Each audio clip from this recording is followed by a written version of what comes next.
এখন আপনাদের কাছে কি বলেছে না বলেছে সেই ব্যাপারে তো আমি কমেন্ট করব না। তবে এই ধরনের মন্তব্য যদি কেউ করে অস্বীকার করে তা সেটা তো তার অস্বীকারের মধ্য দিয়েই অস্বীকার হয়ে যাবে না, কারণ এটা তো প্রমাণিত।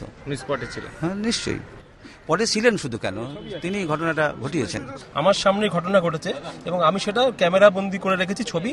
এই ছবি দেখলে বোঝা যাবে মনমত বাবুর নেতৃত্বে যারা এসেছিল ছবিতে এটা পরিষ্কার।